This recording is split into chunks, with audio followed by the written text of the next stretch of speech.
أعوذ بالله من الشيطان الرجيم. وللذين كفروا بربهم عذاب جهنم وبئس المصير.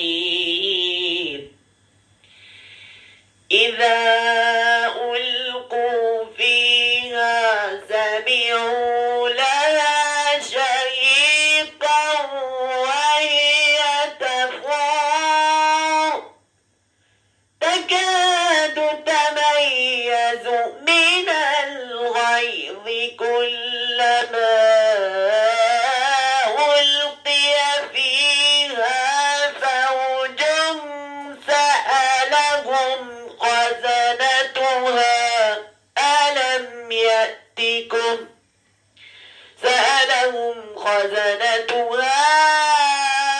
ألم يأتكم نذير؟ قالوا بلى قد جاءنا نذير فكذبنا وقلنا ما نزل الله من شيء